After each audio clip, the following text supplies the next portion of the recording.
Dankie Here dat ons U ons Vader kan noem en dat ons U vanoggend kan eer en kan roem. Amen. Gemeente van Jesus Christus, ek groet julle in die naam van die Here wat opgestaan het en wat leef. Amen. Ons gaan ons Bybels oopmaak by Johannes 4. Terwyl voor ons dit doen, gaan ons net eers saam bid. Maar julle kan slank die plek soek, Johannes 4 in die 2020 vertaling op bladsy 111. Voordat ons lees, bid ons eers saam. Here, baie dankie dat ons die voorreg het om vanoggend hier te wees. Dankie dat ons nou ons Bybels kon oopmaak en dat ons weet dat hierdie ou woorde oor baie eeue na ons toe kom, omdat U daardeur vir ons 'n baie spesifieke boodskap het, vir die tyd waarin ons leef, maar ook vir ons persoonlik. En ons gebed is, Here, dat U deur in die woord en deur U Gees ons gedagtes en ons harte sal aanraak, sodat ons anders sal uitgaan as wat ons hier ingekom het. Here, sodat ons as U kinders in hierdie wêreld kan gaan leef, as mense wat die goeie nuus, die evangelie wat U na hierdie wêreld gebring het, as mense wat dit uitdra, wat dit verkondig en wat dit leef. Dit bid ons in die naam van Jesus Christus. Amen. Ons is besig met ons Pinksterreeks en ons tema vir vanoggend, die groter tema, die Gees stuur ons na 'n gemeenskap van hoop in Christus. Die Gees breek grense af en skep nuwe gemeenskappe. En ek het dit vir myself so 'n bietjie korter gaan maak om net te sê, breek die mure af. Breek die mure af. Kom ons lees Johannes 4. Toe Jesus verneem dat die Fariseërs gehoor het, hy werf en doop meer disippels as Johannes, hoewel Jesus self nie gedoop het nie, maar sy disippels, het hy Judea verlaat en weer na Galilea vertrek. Hy moes egter deur Samaria gaan. Toe kom hy by 'n dorp in Samaria met die naam Sigar, naby die stuk grond wat Jakob aan sy seun Josef gegee het. Dit is waar die fontein van Jakob was. Uitgeput van die reis, het Jesus net daar by die fontein gaan sit. Dit was ongeveer die 6de uur. Die 83 vertaling sê dit was 12 uur in die middag. Daar kom toe 'n vrou uit Samaria om water te skep en Jesus sê vir haar, "Geef my water om te drink." Sy disippels was reeds weg dorp toe om kos te koop. Die Samaritaanse vrou sê toe vir hom, Hoe is dit moontlik dat u wat 'n Jood is, vir my, 'n Samaritaanse vrou, water vra om te drink? Jode meng immers nie met Samaritane nie. Jesus het haar geantwoord, As jy van die gawe van God geweet het, en wie dit is wat vir jou vra, geef my water om te drink, sou jy hom gevra het en hy sou vir jou lewende water gegee het. Die vrou sê vir hom, Meneer, U het nie eens 'n skepding nie, en die put is diep. Waarvan kry U dan lewende water? U is tog nie belangriker as ons vader Jakob nie, hy wat die put aan ons gegee het, en self daaruit gedrink het nie.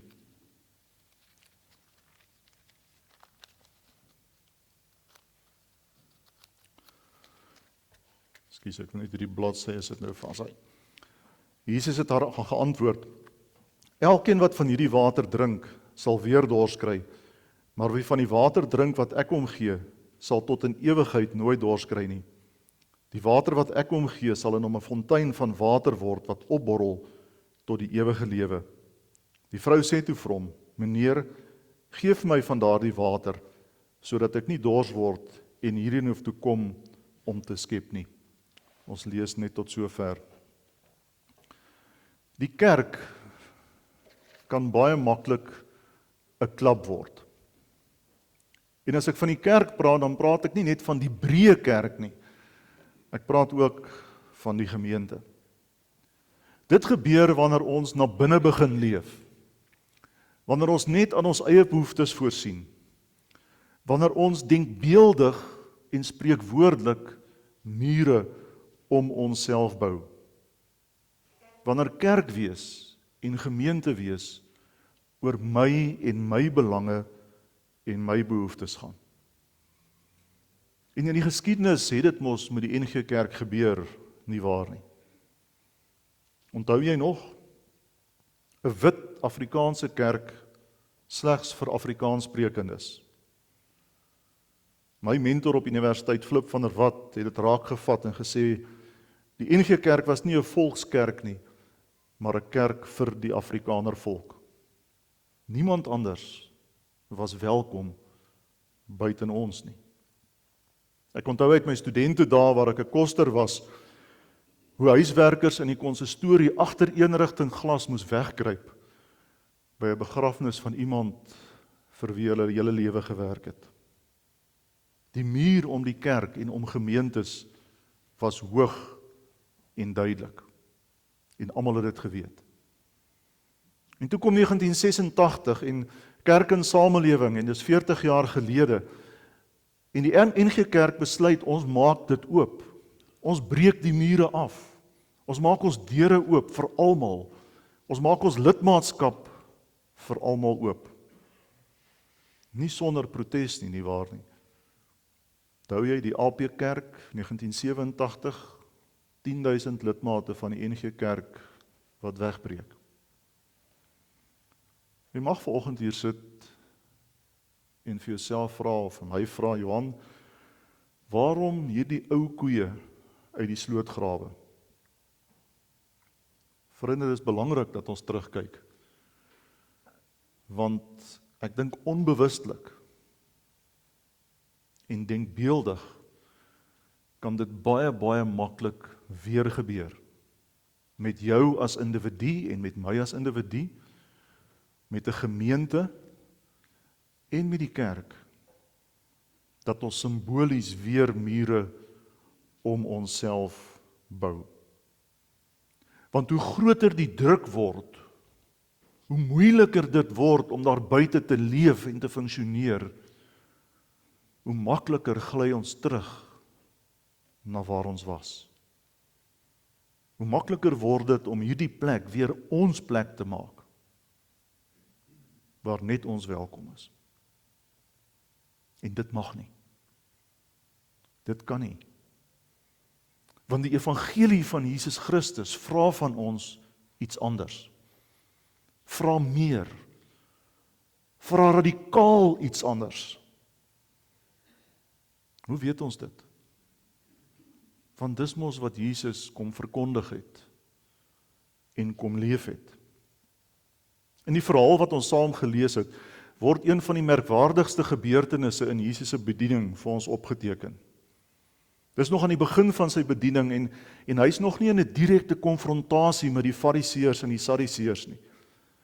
Maar waarvan ons hier lees is dat die Fariseërs begin jaloers raak het oor die hoeveelheid mense wat agter hom aangestap het, terwyl hulle groepie klein gebly het.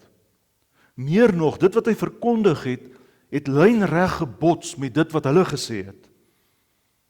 Onderhou die wet van Moses ten alle koste, was die slagspreuk, sou hulle sê. En Jesus, wees lief vir God, maar ook vir jou naaste, soos jouself. Die mense was gewoond om hulle apart te hou, om hulle eenkant te hou. En wanneer Jesus hier in Judea besluit hy moet weggaan, dan gaan hy terug Galilea toe. En die gebruik was vir 'n goeie Jood om nie deur Samaria kortpad te vat nie, maar om met 'n ompad om Samaria na Galilea te gaan. Want die mense van Samaria is deur die Jode as onrein beskou. Dit was die oorblyfsel van die Assiriese ballingskap en hulle het ondertrou met die plaaslike bevolking. 'n Jood sou gewoon nie deur Samaria stap nie. Meer nog, die Jode het die Samaritane gehaat vir hulle onsuiverheid en die feit dat hulle godsdiens en hulle volk verraai het. Daarom die ompad. Maar nie Jesus nie. Jesus vat kortpad van Judea af Galilea toe, weg van die Fariseërs af, deur Samaria. En dan lees ons hoe hy by Sigar kom, die dorp Sigar. En dis die middel van die dag, dis warm. Hulle is moeg en dors en hy gaan sit by die fontein. Die disippels loop dorp toe om te gaan kos koop. En dan kom die Samaritaanse vrou na die put. En Jesus vra vir haar, gee vir my ook water, asseblief. Oënskynlik 'n onskuldige optrede. Wat is nou fout daarmee? Maar lees saam met my Johannes 4 vers 9 weer 'n keer. Die Samaritaanse vrou sê toe vir hom, hoe vra jy wat 'n Jood is vir my, 'n Samaritaanse vrou, water om te drink? Die Jode en die Samaritane gaan immers nie met mekaar om nie. Sien jy mooi wat daar staan? Jesus doen twee goed hier wat ongehoord was, wat radikaal anders was.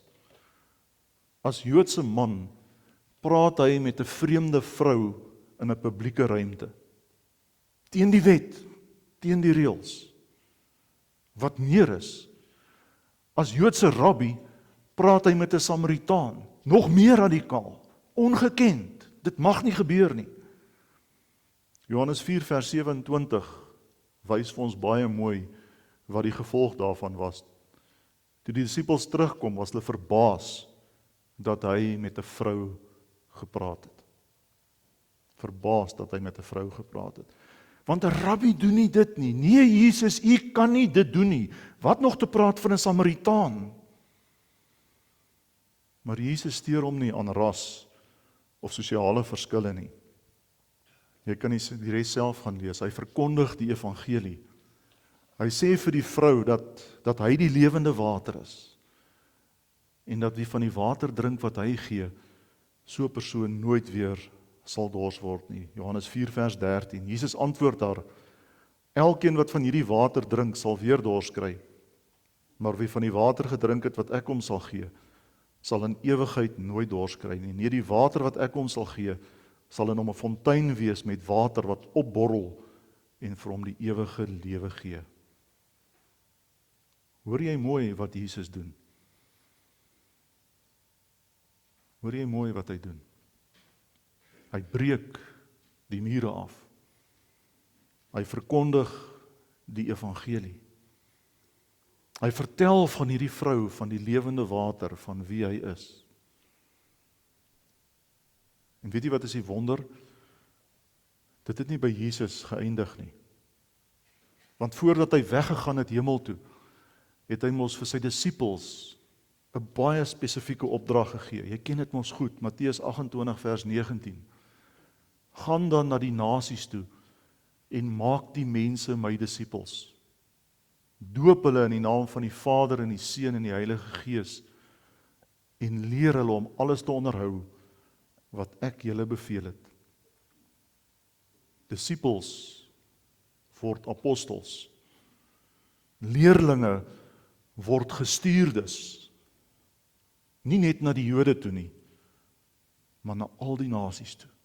Na die ganse mensdom stuur Jesus hierdie groepie mense om wat te gaan doen? Om die evangelie te gaan verkondig. Om die goeie nuus wat hy na hierdie wêreld gebring het, wat hy self kom word het, aan alle mense in die ganse wêreld te gaan vertel. Hoe? Deur te leer en te doop. Het jy al mooi daaroor gedink, waarom jy en ek gelowiges is? Dis omdat hierdie groepie mense die boodskap ernstig geneem het. Dis omdat hulle bereid was om met hulle lewens te betaal, om hierdie goeie nuus die wêreld in te dra. Van die Midde-Ooste, na Afrika, na Europa, en op die ou end hier na ons. Wat meer is, Jesus gee nie net vir hulle opdrag nie. Hy versterk hulle ook in Matteus 28 vers 20. Hy sê, ek onthou, ek is by julle tot al die dae tot die volëinding van die wêreld. Vriende, en dis 'n vers wat ons mooi moet raak lees. Dis nie net 'n leë belofte nie, want Pinkster kom. Maar dis ons tyd. Dis ons tyd. Ons tyd nou om die grense af te breek en die mure af te breek, soos wat Jesus dit kom doen het. En as hy die opdrag aan die disippels gee en beloof dat hy by hulle sal wees, dan weet jy mos, is die Heilige Gees op Pinksterdag uitgestort. Handelinge 2 vers 4, almal is met die Heilige Gees vervul, en hulle het in ander tale begin praat, soos die Heilige Gees dat aan hulle gegee het, om onder sy leiding te doen. En dan gebeur die wonder. Handelinge 2 vers 5, daar het godsdienstige Jode uit al die nasies onder die son in Jerusalem gewoon. Toe die mense die geluid hoor, het 'n groot skare saamgedrom, en omdat elkeen gehoor het hoe daar in sy eie taal gepraat word, het hulle nie geweet hoe hulle dit het nie. Verras en verbaas sê hulle toe, die mense wat daar praat is tog almal Galileërs. Hoe hoor elkeen van ons dan ons eie moedertaal? Perse, Mediërs, Elamiete en die provinsie Asië, inwoners van Mesopotamië, Judea, Kappadosie, Pontus, Frigië, Pamfilië, Egipte en die dele van Libië, om Sirene, mense uit Rome, Jode sowel as heidene wat die Joodse geloof aangeneem het, Kretensers en Arabiere, ons hoor hulle in ons eie tale praat van die groot dinge wat God gedoen het. Onder leiding van die Gees word die mure afgebreek. Onder leiding van die Gees vind 'n wonderwerk plaas. Deur die krag van die Gees begin 'n paar ongeletterde, ongeleerde mense al die tale van die bekende wêreld praat en begin hulle vertel van dit wat God gedoen het. Want die evangelie, het Jesus gesê, is mos vir almal. En dan begin Petrus preek. Visserman Petrus, ongeletterde Petrus, Handelinge 2 vers 41, en omtrent 3000 mense is op daardie dag by die getal van die gelowiges gevoeg. Vriende, 3000 mense in daai tyd was baie mense. Verstaan jy wat hier aan die gebeur is? Jesus by die put, en dan kom die Gees op die disippels, en hulle begin verkondig, en hulle begin vertel, en Petrus staan op, en hy maak sy mond oop, en hy begin preek, en deur die krag van die Gees kom mense tot geloof, en word hulle gered. Paulus, wat self van sy lewe tot bekering moes kom, sluit hierby aan wanneer hy aan die Christene in Rome skryf, mense wat swaar gekry het, wat in 'n stad was waar godsdiens nie geag is nie. Romeine 1 vers 16 tot 17, ek skaam my nie oor die evangelie nie, want dit is 'n krag van God tot redding van elkeen wat glo. Hoor mooi, in die eerste plek die Jood, maar ook die nie-Jood. In die evangelie kom juis tot openbaring dat God mense van hulle sonde vryspreek, enkel en alleen omdat hulle glo. Dis soos daar geskrywe staan, elkeen wat deur God vrygespreek is omdat hy glo, sal lewe. Sien jy in jou gedagtes vir Jesus by die put naby Sigar? Hoor jy sy woorde aan die disippels as hy sê, gaan dan en gaan verkondig die evangelie aan alle nasies? Van die mure het hy kom afbreek.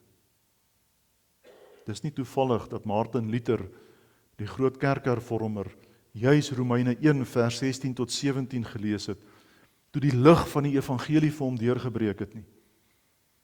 Hy vertel hoe hy na God gesoek het, hoe hy in die klooster waar hy was, vloere gewas het en gebid het en op 'n pelgrimstog Rome toe gegaan het.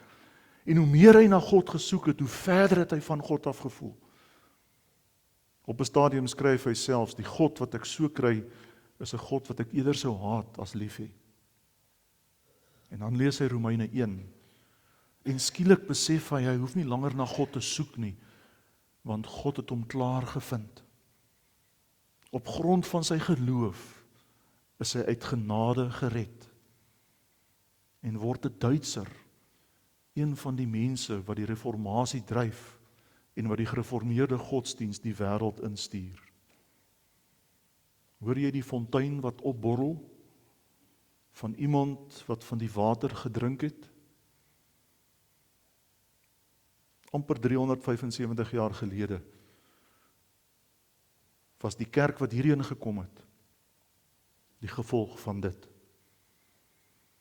Van Luther, wat Romeine 1 gelees het, wat Paulus geskryf het, wat van die water gedrink het, van Jesus wat by die put gestaan het, onder leiding van die Gees.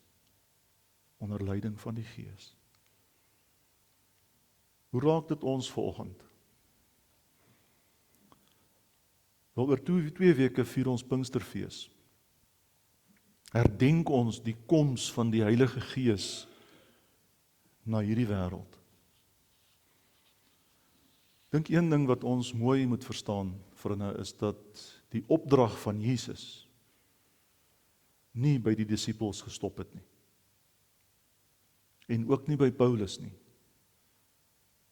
En ook nie by Luther nie. En die Gees wat uitgestort is, het nie net oor hulle gekom nie. Hoor mooi wat sê Petrus in sy groot preek op Pinksterdag, Handelinge 2 vers 17. Here is aan die woord, so sê God, in die laaste dae sal ek my Gees uitstort. Dis nou, dis die dae waarin ons leef. Julle seuns en julle dogters sal as profete optree. Julle jong mense sal gesigte sien en julle ou mense sal drome droom. Verstaan jy dat wanneer die Gees van God begin werk, kragtig begin werk in mense, gebeur daar buitengewone goed. Dan kry ons dit reg om die grense af te breek en die mure af te breek. Ook die mure wat ons dalk onbewustelik om onsself bou. Met Pinkster het die Gees van God na die wêreld gekom. En mans en vroue en seuns en dogters. En na Jode en na nie-Jode. En na Duitsers en Nederlanders en Afrikaners en Zulus en Xhosas en Sothos en Sepedis. Die kerk van die Here op aarde. Die gemeente van die Here op aarde. Waarom? Want die Here weet dat dit moeilik is om die evangelie uit te dra.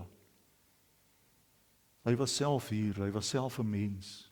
Hy weet hoe jou kop werk en hoe my kop werk. En hy weet wat gebeur wanneer ons onderdruk is.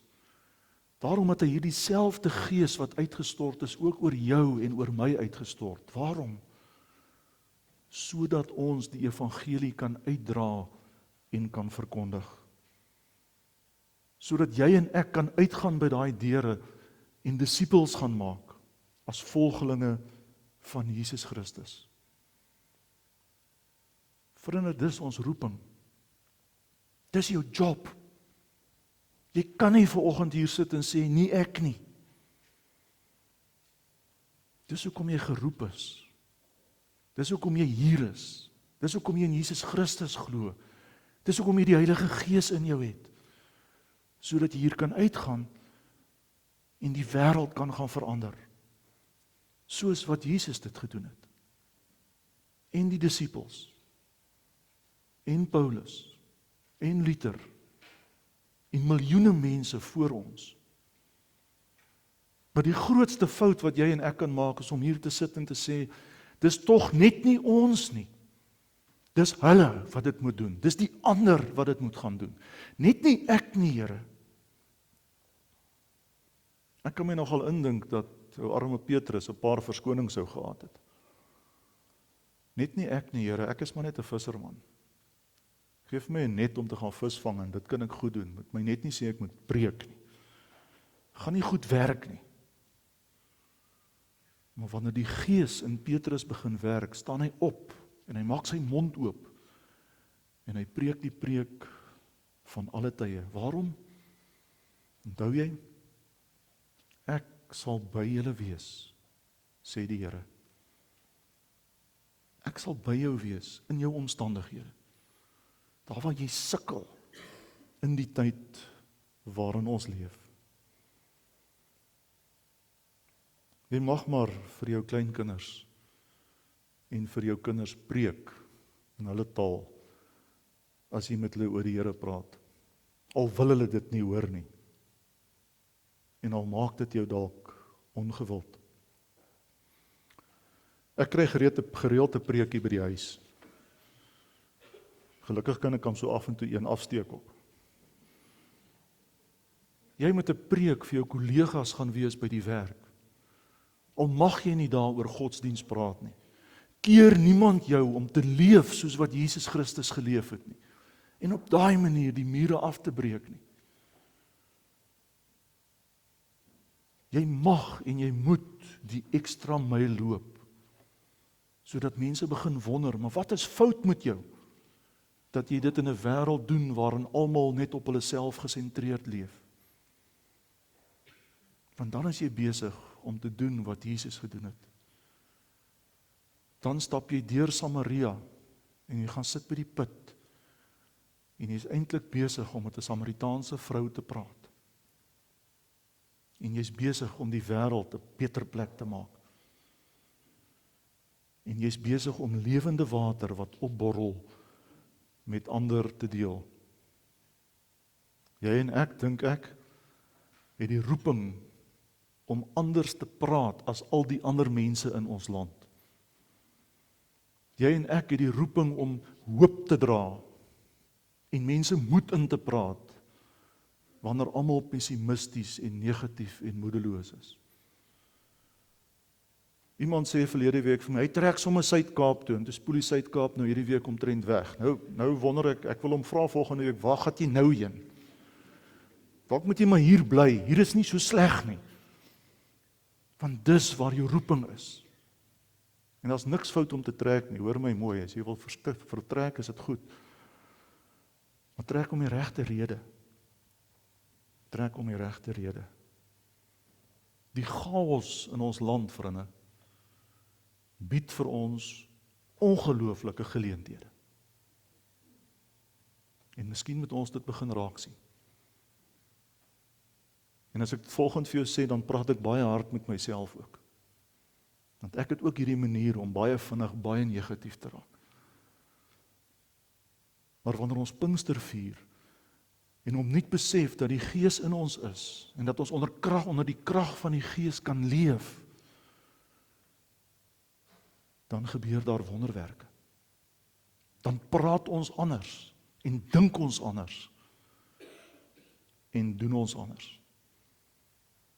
Partykeer is dit net om sensitief te wees vir dit wat rondom jou gebeur. Stop gister, ek daar by 'n winkelsentrum daar naby ons wil ek parkeer. Stap op die parkeerplek vir gestremde mense, want ek met my kar se deur lekker groot kan oopmaak, anders kan ek nie uitklim nie. Maar soos dit ons nou deesdae werk, sit hulle 'n kegel in die middel van die parkeerplek, so asof wie dit nou gaan wegvat. Nou staan ek en wag, kar se flikkerlig is aan. En daar staan 'n tannie met haar waantjie, seker so 10 meter van my af. Sy staan my so in die oë en kyk. En sy verroer nie 'n vinger om daai kegel weg te skuif. Sy verroer nie 'n vinger nie. Kos my toeterblaas, beduie, uitklim, self die ding gaan wegvat. En sy staan my nog steeds net so en kyk. Ek skielik wonder wat is hier aan die gebeur. Vriende, dis nie so moeilik om disippels te gaan maak nie. Dis baie keer net om 'n kegel weg te skuif vir iemand wat dit nie self kan doen nie. Dis net 'n woord, net 'n drukkie, dalk net 'n oproep. Ek wil afsluit. Pinkster was nog altyd in die NG Kerk 'n tyd van groot herlewing. Van 1861-62 toe dit die eerste keer gebeur het. Miskien kan dit weer so wees. Miskien kan jy en ek in hierdie tyd met groot verwagting vir die Here vra, kom werk in my op 'n kragtige manier deur u Gees wat in my woon. Help my om u voorbeeld te volg. Help my om spreekwoordelik by die put te wees en lewende water uit te deel. En wie weet, Wie weet wat alles dan kan gebeur. Amen. Daar's 'n paar oomblikke van stil gebed.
Here, help ons om u voorbeeld na te leef.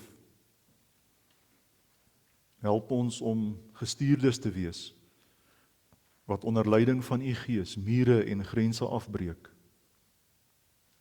Help ons om van die wêreld 'n beter plek te maak. Dit bid ons in die naam van Jesus Christus. Amen. Ontvang nou die seën van die Here en gaan leef as iemand wat die evangelie uitdra, wat grense afbreek en wat vir die wêreld wys wie Jesus regtig is. Mag die wind vir jou van agter waai in hierdie week. Mag die reën sag oor jou uitsak as dit reën. Mag die son helder oor jou skyn en mag jy veilig wees in die hande van ons God tot ons mekaar weer sien. Die Here seën jou. Amen.